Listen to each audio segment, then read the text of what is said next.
And we're recording. Hi everyone, this is Team What's the Wi-Fi. We have Padina, Susanna, Mo, Pearl, me, James, and Bijal. This is our group project presentation number 2. Our title is Hate Crimes, Attacks on Asians. Next slide is basically the graphics on hate stats. Go ahead and feel free to read this for your reference. Let's save some time. We'll go ahead and move on to the next slide here. So why are Asian Americans being attacked? One of my least favorite quotes from Donald Trump.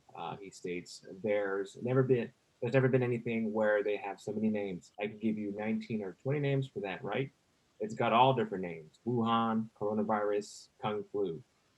This racist and ignorant quote from our previous leader has practically initiated the recent attacks against Asians. Ravi Chandra, MD, quotes racist words from the top lead to racist actions by those disinhibited by the president's rhetoric and dog whistles. Could they lead to actual war and further actions against Asian Americans? The answer to this question is unfortunately yes. We are now seeing violent attack after violent attack targeting Asian people, most of them being elderly and vulnerable. We must make anti Asian hate stop.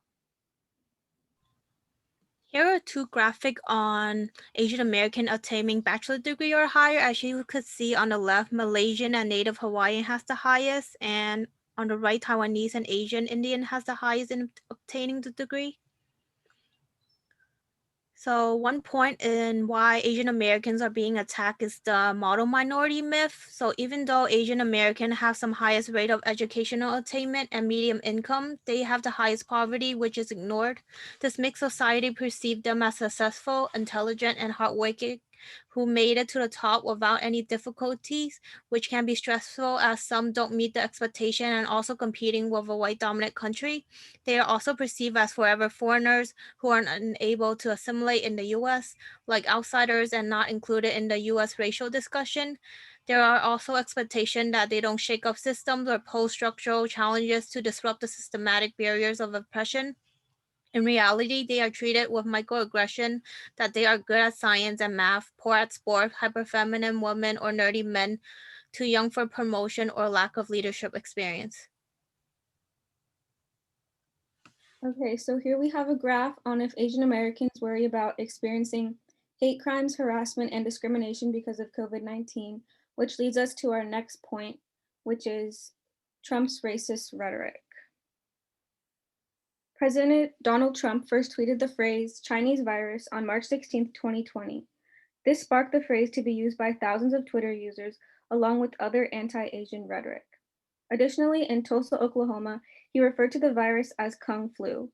The racist remarks perpetuated the idea that the disease was the fault of Asian Americans and normalized the racist beliefs and attitudes that might have already been occurring or felt offline.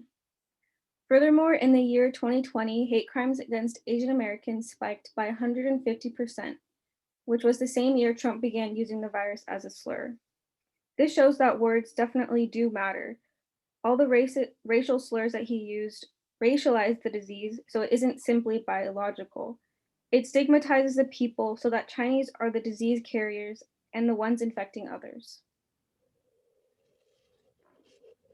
Based on the stats on this diagram, we can observe that mostly Asian Americans have been asked where they're from by assuming that they're not from US. Assuming an individual's nationality and where they come from based on their appearance can enforce the prejudices and stereotypes against Asians in the society. One of the points on why Asians are being attacked is because of the anti-Asian racism in the history. Anti-Asian racism has already started since the 19th century. According to the Liberation News, in 1840s, US capitalist class started to utilize large-scale cheap labor that is extracted from all the various parts of Asia. This system attracted the Asian workers to the US. The increased importation of cheap labor from different parts of Asia caused the anti-Chinese sentiment among white workers because they saw Chinese laborers as competitors in the search for work. According to an article from Greater Good magazine, during the 19th century, an increase in Chinese immigration triggered the yellow pearl stereotype, which indicated the Western fears that Asians would invade their land and display Western values such as democracy, Christianity and technological innovations. This racism led to the signing of Chinese Exclusion Act in 1882, which inhibited Chinese and all the other Asians who looked like Chinese from entering the US.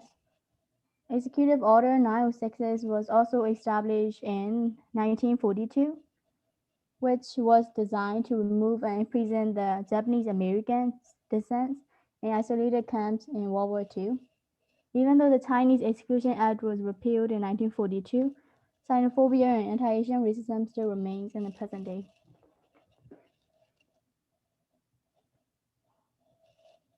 So this graphic displays that all minorities share the struggle of sometimes not having English proficiency, and that goes into our next point that minorities sometimes are pit against each other, and that has contributed to the Asian American hate.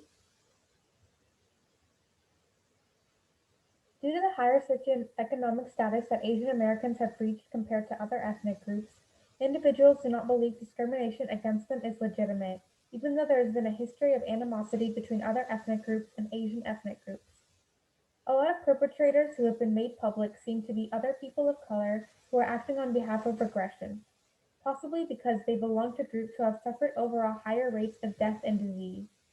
In areas like Oakland and SF where crimes have increased, adding police only serves to villainize marginalized groups who have been historically targeted by the police.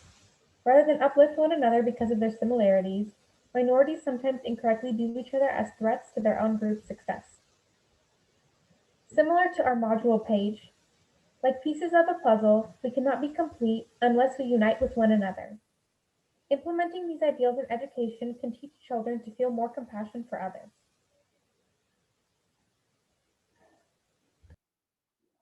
As someone who's part of the Asian community, it is really heartbreaking seeing what's going on and how there's so much hate going on around the world, and there's just so much negative things happening. This is a time when people all over the world are struggling, and creating divisions isn't going to help solve anything. I'm deeply saddened by humanity's struggle to come together during these times, and my deepest compassion goes to those personally affected, including but not limited to my friends and peers. As an Asian, I'm angry on what's happening and sad for the victims and their families who have suffered from these hate crimes. These crimes don't better the situation regarding the pandemic and only add additional stress to our minds.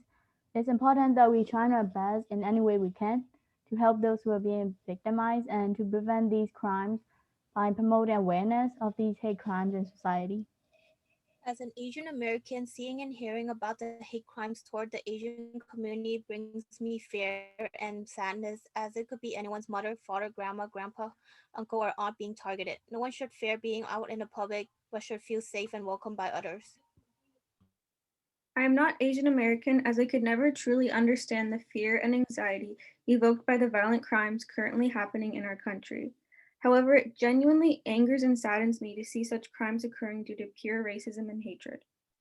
As an Asian American, this really affects me because I have elderly family members that I have to worry about all the time. I also have to worry about my wife and my son's safety as well. It's going to be hard to explain to him why we are targeted and that he has to be extremely cautious and aware of his surroundings at all times. As individuals, we can do a lot of things to help the Asian community. One way we as individuals can help is by volunteering as an elderly escort to help the elderly get to where they want to be and just be there to support them and make them feel more safer. You can also donate to various organizations like Asian Women Alliance, and by donating, you can contribute to help the Asian communities. You can also report incidents that happen, so you can be an upstander. And there are various organizations who keep track of these incidents to spread awareness and let everyone know that there are things that are actually happening. Also, you can sign petitions and spread awareness about them, and that can make a very big impact. The more people who sign, the bigger it becomes, and it's more seen as well.